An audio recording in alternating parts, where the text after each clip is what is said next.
Yann?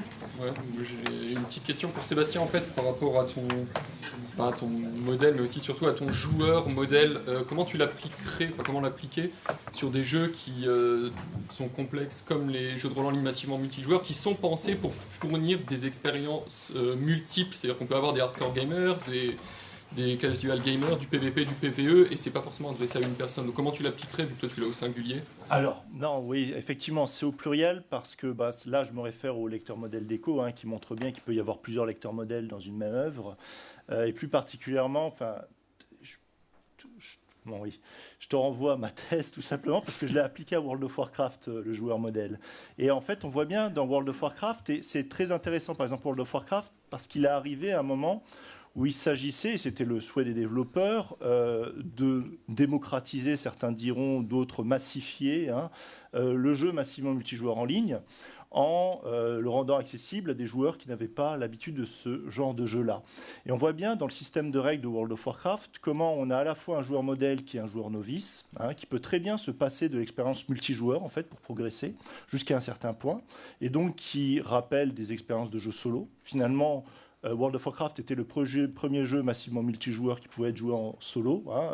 Et ça, c'est une tendance qui se confirme ensuite, par exemple avec Star Wars, Knights of the Old Republic, etc. Il y a plein de mécanismes comme ça.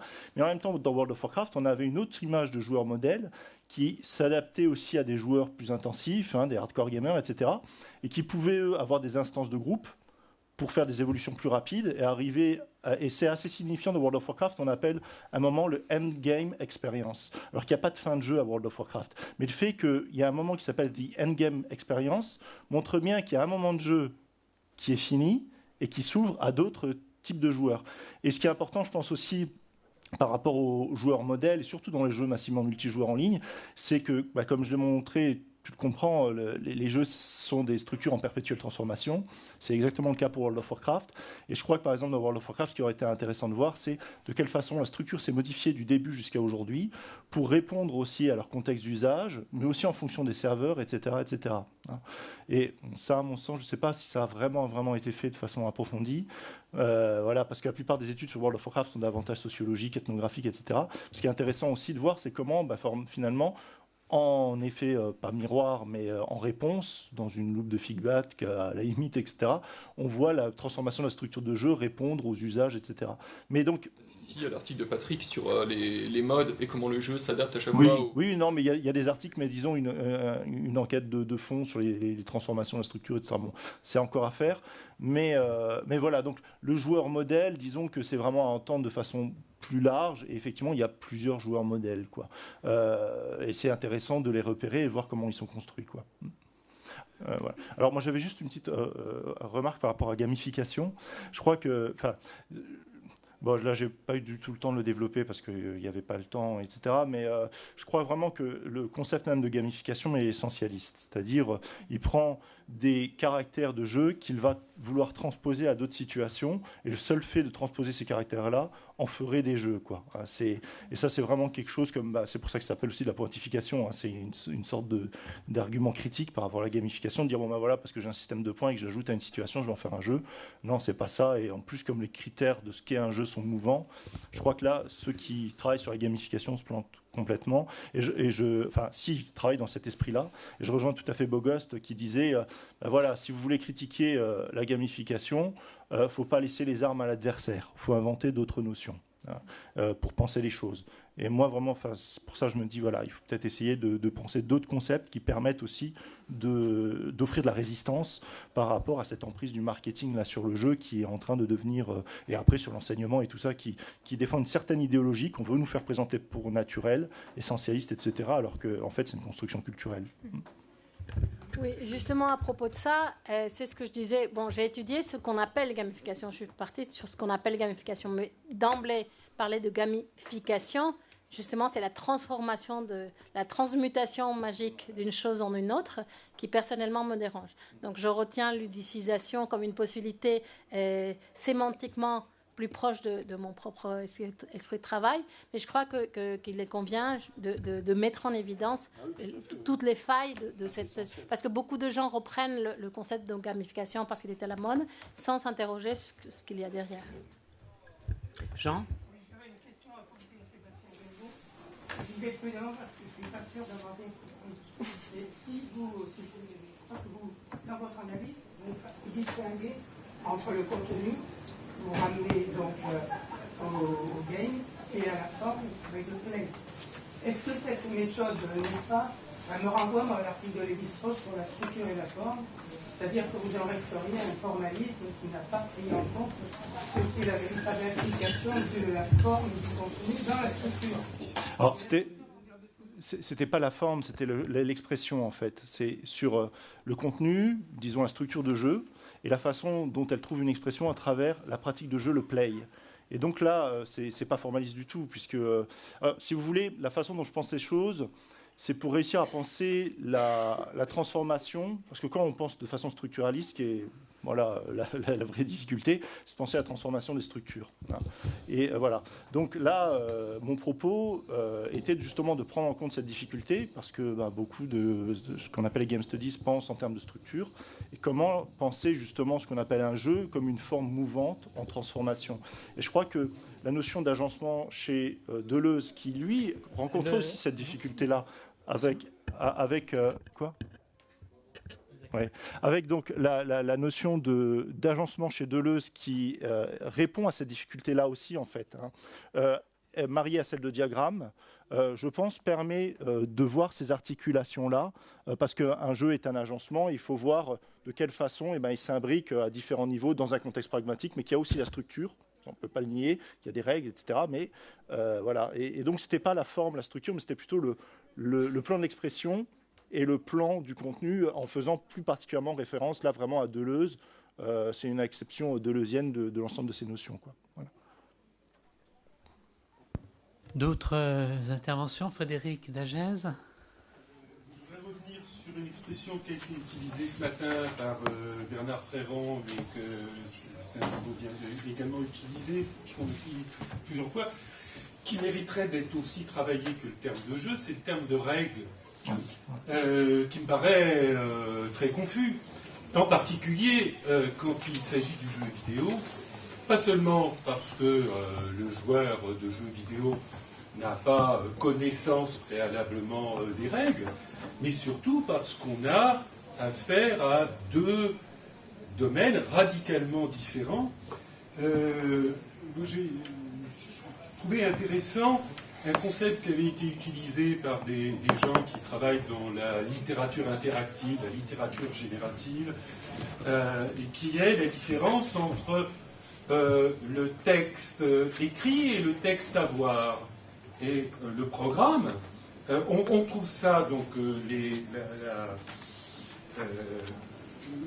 chez Jules, par exemple, l'ensemble de son travail fait une confusion entre le programme, donc la programmation, qui est un ensemble de règles, et puis le jeu, qui se base sur des règles.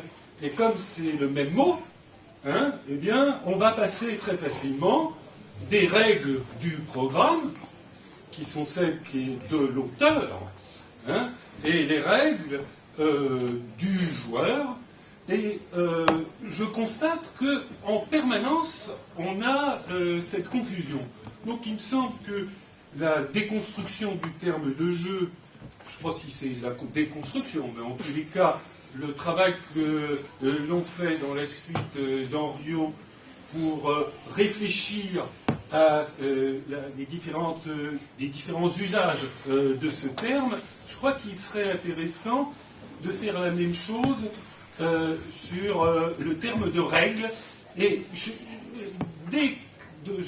suis frappé par le fait, la multiplicité des usages de ce terme, et la confusion qu'il apporte, en particulier dans le domaine du jeu basé sur une programmation informatique utilisant effectivement des règles de programmation qui n'ont strictement rien à voir avec le rapport que le joueur a avec ces images programmées. Oui, alors, il y a plein de choses. Bon, déjà, là, sur le terme de règle, mais vous pourrez aller voir dans mon article, je le détaille beaucoup plus en faisant référence à l'acception de Henriot. Lui, il considère que les règles sont des fins. donc des buts, qui vont constituer la thématique du jeu. Et il fait la distinction entre les règles et les schèmes, donc les moyens que le joueur se donne pour atteindre ses fins.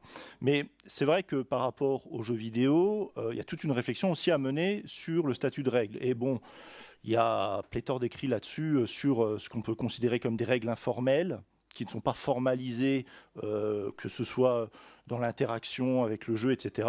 Mais aussi même la perception que le joueur se fait au niveau cognitif des règles du jeu et les règles effectives qui sont en fait dans une boîte noire, quoi, et qui n'arrivent pas forcément à comprendre ou à discerner, etc. Et là, puisque vous citiez Bernard Perron, je vous renvoie à un de ses articles dans The Video Game Theory Reader 2, c'est ça ? Oui, je crois. Tout. Ouais. Non, mais je ne savais pas si c'était le 1 ou le 2. Ouais, c'est le 2. Donc, où justement, il analyse assez finement ça dans ce qu'il appelle le cycle magique, où justement, il y a la boîte noire avec les règles programmées et la perception que le joueur s'en fait, comment ces interactions-là vont amener ou pas le joueur à interagir. Et pour terminer, moi, j'ai beaucoup réfléchi aussi sur le statut de la règle du fait du médium numérique. Et effectivement, là, je vous rejoins tout à fait. À la différence du jeu traditionnel, dans un jeu numérique, le joueur va découvrir les règles par l'action. Et ça change tout. Parce que c'est ce que je relie à la dynamique du gameplay, donc de la découverte du jeu par l'action. C'est-à-dire, vous avez un jeu d'échecs devant vous, traditionnel, on va dire, mais sans les règles, impossible d'y jouer. Vous avez un jeu numérique d'échecs, même si vous ne connaissez pas les règles, par essai-erreur, vous allez pouvoir les découvrir, etc., etc. Bon, et vous construire vos propres règles. Donc ça change fondamentalement le rapport à la règle du jeu, mais aussi la dynamique d'implication, d'engagement ou de distanciation du joueur. Mais c'est tout à fait vrai que cette réflexion-là sur le statut de la règle, sur les médiums numériques, dans les jeux traditionnels, etc., est quelque chose de très complexe. Et je pense que Henriot aurait... à mon avis, il y a encore à faire par rapport à la façon dont il a pensé le statut de la règle dans les jeux. Il y a aussi Colas Duflo qui a fait la distinction entre les règles régulatives, je crois, et les règles... je ne me rappelle plus des termes exacts, mais voilà, il y a beaucoup à dire, effectivement. Et là, sur le temps d'une communication, ce n'était pas possible, mais je crois que c'est aussi le statut de la règle, du jeu, de la structure de jeu et de la pratique ludique. C'est vraiment un noyau central de réflexion, quoi. Oui, non, je voulais juste... oui, règle, mais Lev Manovich, quand il y a The Language of New Media, a fait une distinction entre la base de données et l'algorithme. C'était pire encore, parce que pour lui, il ne parlait pas de règles. Donc, jouer à un jeu vidéo, c'était découvrir l'algorithme du jeu. Mais jamais, moi, je trouve la programmation. Je me fais un modèle d'une règle de comportement, mais je ne retourne jamais à l'algorithme. Alors, quand on parle des termes et re-questionner les termes, les jeux vidéo ont été pris longtemps. On est resté avec Manovich sur trouver l'algorithme. Mais ça, on parle en termes de programmation, puis en termes d'expérience. Et ça a changé la manière de voir les choses pendant des années. C'est pour ça qu'il faudrait faire attention à ne pas utiliser soit utiliser le même terme, soit le préciser à chaque fois. Le terme de règle est très, très... apporte de la confusion. Là. Je suis assez d'accord. Pour l'instant, Ah voilà, ça marche. Qui a pris le pouvoir ici? Oui, moi je suis assez d'accord avec cette idée, avec l'idée que j'explore maintenant, c'est de se dire le terme de règle est peut-être confus et celui que je propose pour l'instant dans ma réflexion, c'est l'idée de mécanisme de décision. Étant donné que ça peut être ce qu'on appelle des règles, mais peut-être tout à fait autre chose en particulier. Ça permet de régler le problème de jeux sans règles. C'est des jeux qui n'ont pas de règles au sens habituel du terme, mais où il y a des mécanismes de décision qui peuvent fonctionner. Peut-être que le jeu vidéo renvoie, ou certains jeux vidéo peuvent renvoyer à cette dimension. Juste une chose, dans ce sens-là, moi, je propose le terme aussi de mécanisme de jeu pour qualifier une façon de jouer. Et tout le monde, un mécanisme de jeu peut avoir différentes règles. Par exemple, on peut convoquer le hasard à partir d'un nombre infini de règles. Et pour autant, un même ensemble de règles, ne se décline pas nécessairement en façon de jouer différente, quoi. Je parlais de Famous Games. Dans ce scénario, c'est des jeux qui souvent changent les règles. Donc, complète subversion du jeu parce qu'on a choisi notre règle autoritairement. Jean Perrault est un peu le spécialiste de la subversion. Michel a demandé la parole. Je ne sais pas si d'autres ont demandé la parole. Maud après, d'accord. Moi, c'était juste pour signaler que, en vous écoutant simplement, je réfléchis que le rapport à la règle et le rapport de plus en plus actif ou de moins en moins actif est aussi inversement proportionnel au rapport à la fiction. C'est-à-dire qu'en fait, plus il y a une marge d'interprétation et de recréation des règles, plus l'imaginaire du joueur réintroduit des éléments dans un cadre fictionnel qui lui est donné. Enfin, j'ai l'impression qu'il y a des éléments d'interaction entre type de règles et type de fiction que je ne connais pas parce que je ne connais rien aux jeux vidéo, mais qui me semblerait intéressant comme piste de réflexion. Oui, enfin, sur le lien entre fiction et règles, je crois que dans Half-Reel, il y a des réflexions qui sont assez intéressantes par rapport aux jeux vidéo et la façon dont les règles guident la fiction. C'est-à-dire, par exemple, on accepte que Super Mario meure 50 fois, ça pose aucun problème au niveau fictionnel parce que c'est légitimé par les règles ou des choses comme ça. Donc il y a une sorte de perméabilité règle-fiction dans le jeu qui est intéressante à analyser et surtout de quelle façon la fiction va guider aussi l'action du joueur dans son appréhension des règles, quoi. Je crois que c'est parce que la règle ennuie. Au bout d'un certain temps, on s'ennuie quand on prend la règle. Et le problème, c'est toujours celui de l'ennui ou du vide de la fiction. Et c'est justement à propos de cette question des règles que moi, personnellement, j'ai choisi d'appeler structure au pluriel, mot suffisamment général pour englober plein de choses. Mais je pense que ce rapport à la fiction pourrait être théorisé à partir du dernier niveau de structure, la structure évolutive.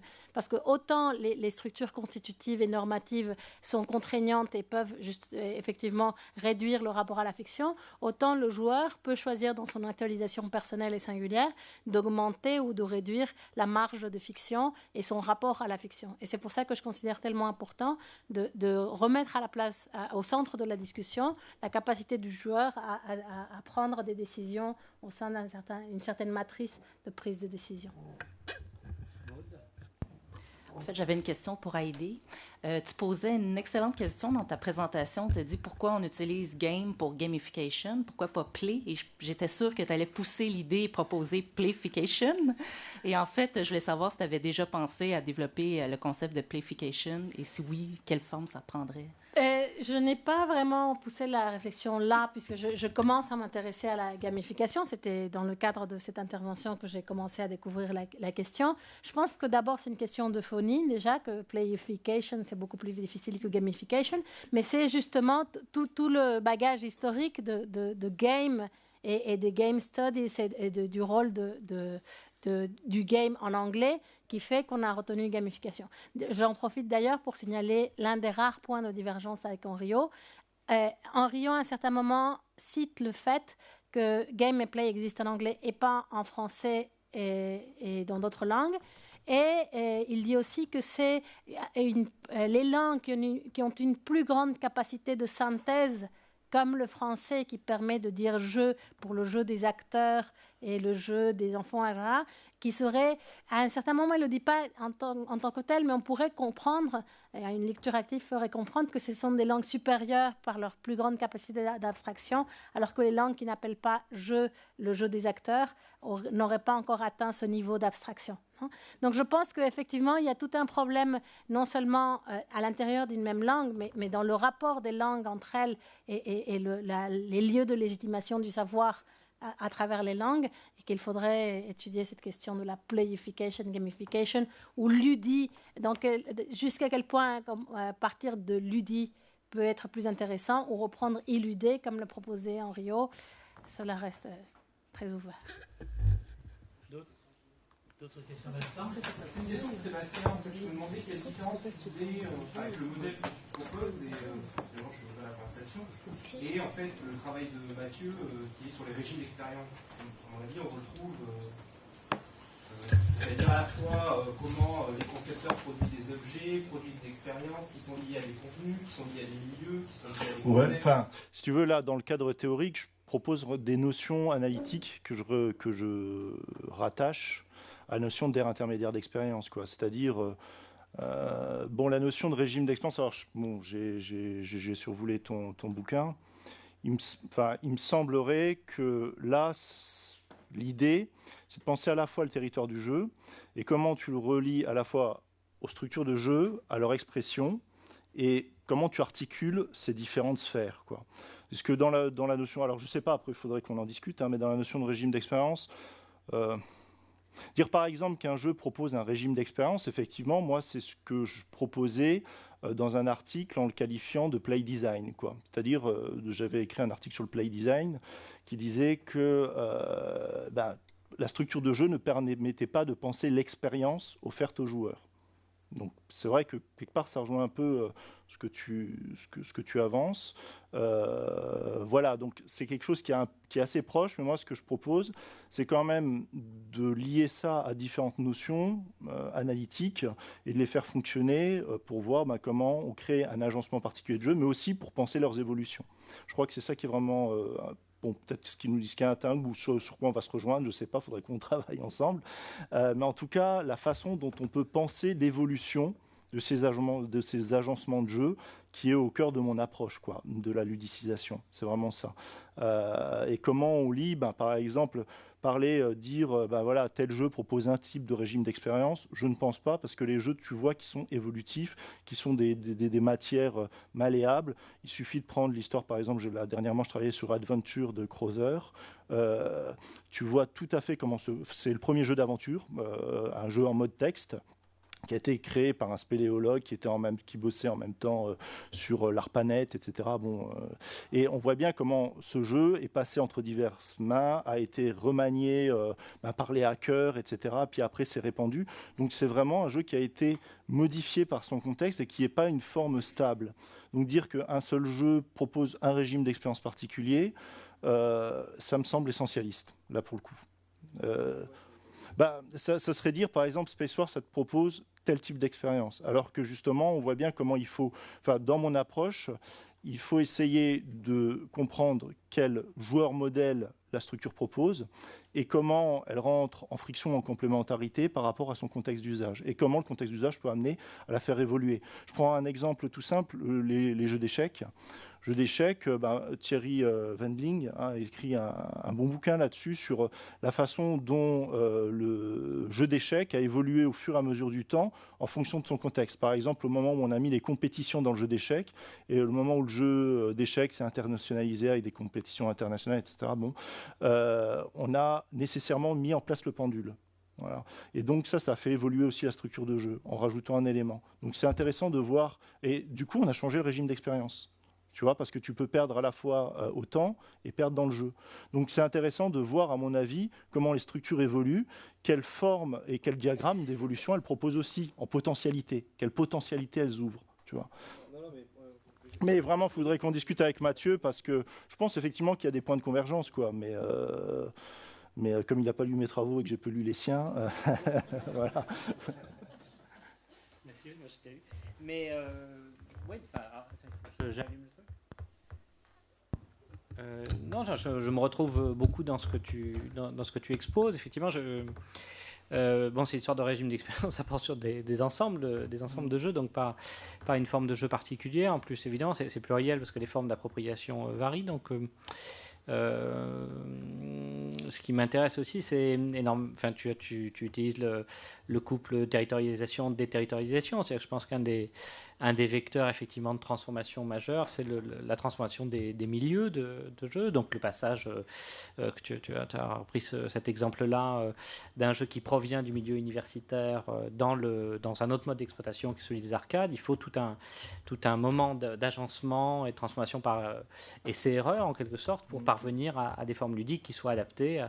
Donc je pense qu'on partage le même défi, c'est-à-dire comment est-ce qu'on peut tenir ensemble à la fois l'ensemble des ingrédients d'une situation et montrer toujours après coup, en tout cas parce que moi je suis pas game designer, donc je fais l'analyse après des réussites, c'est plus facile, et des échecs, mais essayer de se dire tiens, pourquoi est-ce qu'à ce moment-là il y a du jeu qui prend autour de telle ou telle forme qui n'avait pas pris, parce que il y a aussi des récurrences, il y a des choses qu'on voit ressurgir, tiens, ça n'avait pas pris à tel moment, et puis là tout d'un coup quelque chose se cristallise autour de ces formes-là, et puis moi ce qui m'intéresse c'est de mener l'analyse, peut-être moins effectivement de monter du côté des des catégories analytiques que de tenir l'analyse aussi dans le concret, c'est-à-dire y compris dans le matériau historique, et de voir, tiens, qu'est-ce qui va faire qu'une singularité se fabrique à cet endroit-là, à ce moment-là, en agrégeant tel ou tel élément. Mais je pense que c'est très proche. Et le rapport à la référence commune et partagée à Henriot explique aussi sans doute beaucoup de ça. Oui, tout à fait. Je pense qu'on part de la même base théorique, donc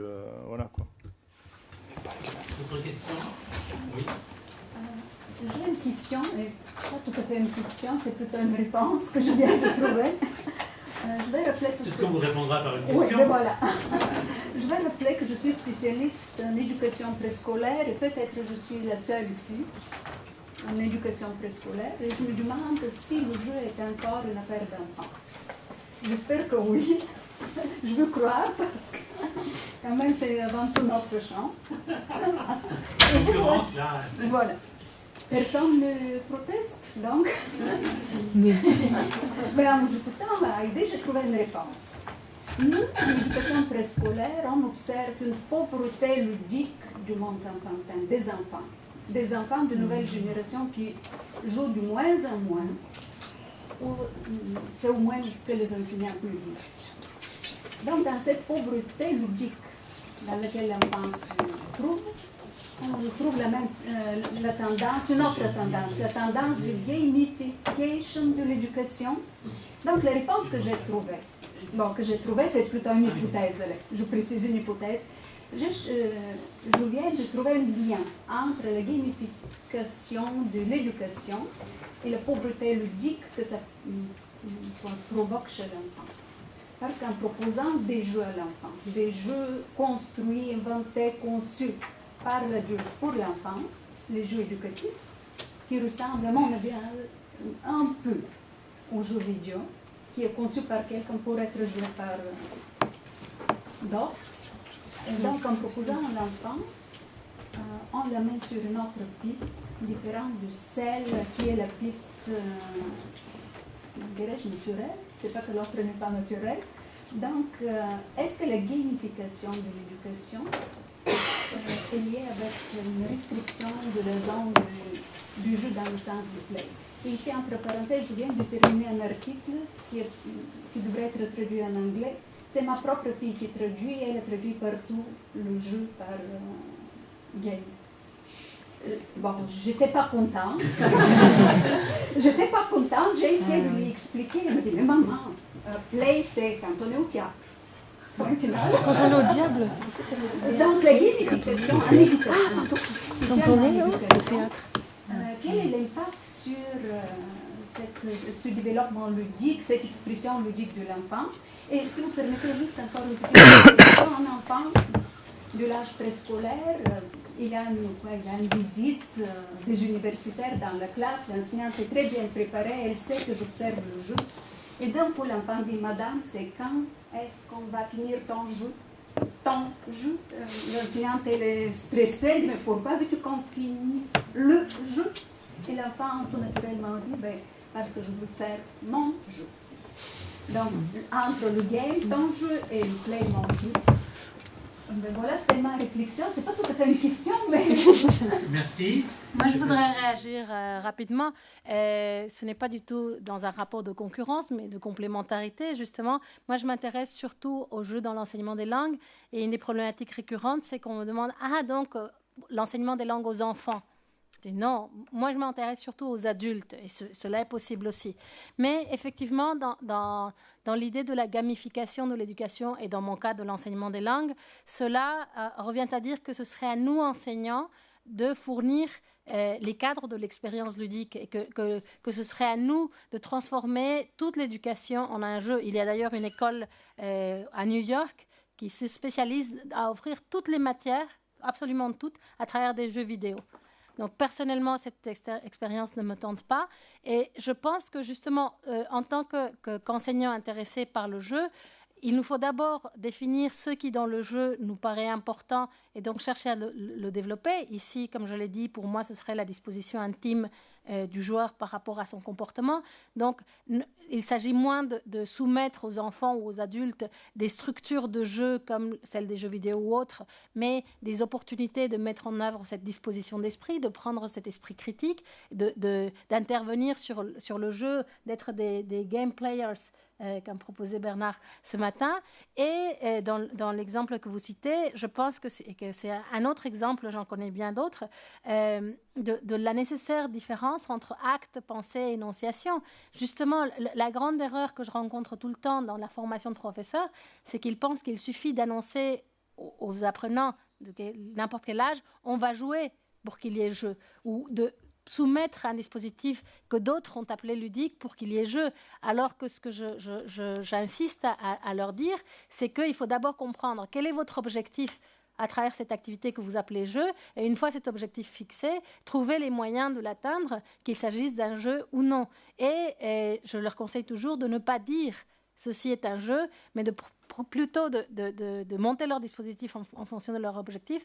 Et s'ils atteignent cette implication et distance, cet esprit critique, ce plaisir, ce moment apparemment séparé de la réalité, etc., c'est excellent. Sinon, au moins, ils auront avancé dans leur activité. Mais l'un des leurs et l'un des risques de l'utilisation du jeu en éducation, c'est de penser que parce que l'enseignant ou l'institution ou quelqu'un d'externe dit « ceci est un jeu », tout le reste va suivre, ce qui n'est jamais ou presque jamais le cas.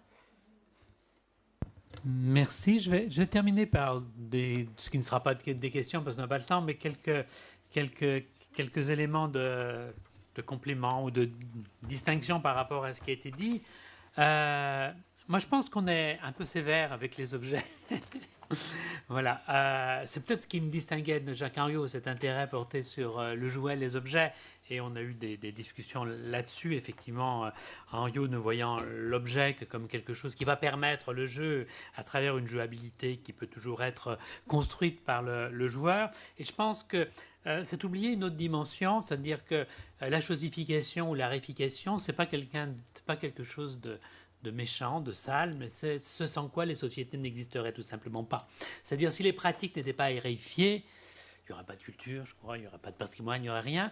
Et que derrière les objets ludiques, il y a de la réification des pratiques et donc de la réification quelque part de l'attitude ludique. Donc ce qui peut être intéressant, c'est d'aller traquer comment, dans les choses, dans les objets, il y a aussi une certaine réification de cette expérience, de cette pratique de génération d'enfants qui ensuite sont renvoyés, effectivement, ont été choséifiés, mais après qui peut être repris dans une nouvelle dynamique d'attitudes reconstruites, différentes, déplacées, avec à nouveau la spirale ou le cycle qui peut reprendre. Donc il me semble qu'il faut peut-être éviter d'être dans l'opposition entre les deux dimensions. Et l'autre chose, ce serait de ne pas être aussi sévère que ça avec la gamification, tout simplement parce que, enfin ce qu'on appelle gamification, parce qu'à mon avis, ça peut nous apporter beaucoup de choses en termes de réflexion sur le jeu. Alors c'est vrai que dans certains cas, c'est un peu ridicule, hein, on voit bien qu'on n'a pris qu'un seul caractère du jeu, hein, qu'il y a des points, du score, etc., et que c'est très loin du jeu, mais d'autre part, ça nous permet de penser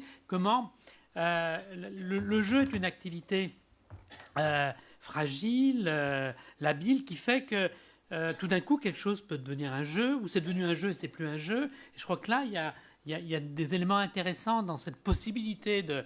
Alors c'est peut-être que le terme de gamification n'est pas le bon là pour désigner ça, mais qui est tout à fait intéressant. Hier, je réfléchissais dans un autre contexte au jeu d'argent.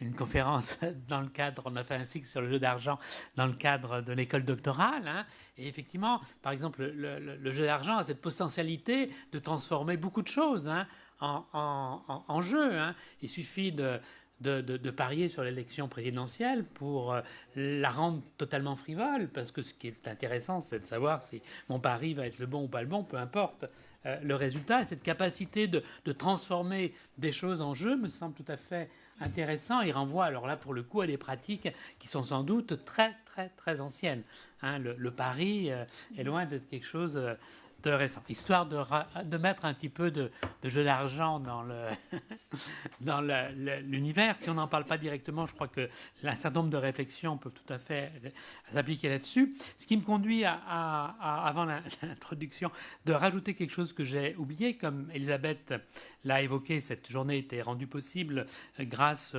à cette opération Forum Jeux et Société financée par la Française des Jeux, mais nous avons aussi un autre soutien du LABEX ICA à laquelle nous appartenons.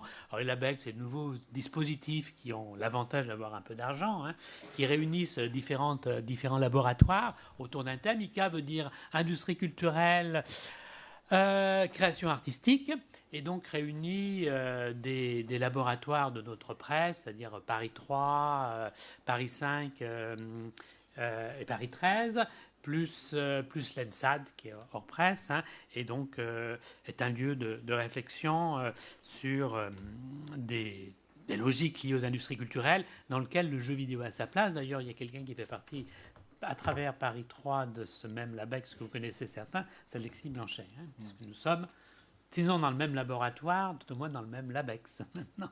Ce qui veut dire que c'est un LABEX où on arrive à développer quelque chose autour du jeu vidéo, et un des objectifs, ça va être d'essayer de dynamiser un petit peu ces thématiques du jeu vidéo en... Non et peut-être d'autres dimensions du jeu.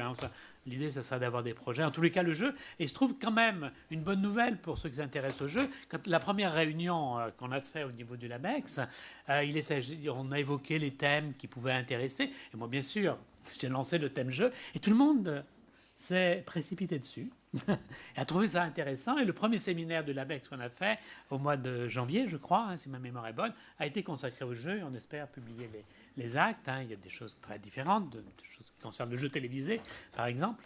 Voilà, donc une bonne nouvelle pour le jeu, et un nouveau lieu peut-être qui va permettre de nous renforcer les uns et les autres en travaillant en commun sur cette question, d'où l'importance que ce séminaire soit labellisé et aidé financièrement par le LABEX ICA. Donc, nous sommes à l'heure. J'ai une question. Non, c'est fini. Très courte. Tu as parlé tout à l'heure de la possibilité de traduire Orion en anglais. J'aimerais savoir si c'est un projet ou un projet déjà en marche. Ah non, c'est pas un projet en marche, c'est un souhait. Tout ce que c'est maintenant, c'est qu'on a, le livre est libre de droit sous couleur de jouet. C'est-à-dire qu'on a l'accord de l'éditeur, l'accord d'Henriot, pour une nouvelle édition française à condition de corriger quelques coquilles et d'enlever la fin. et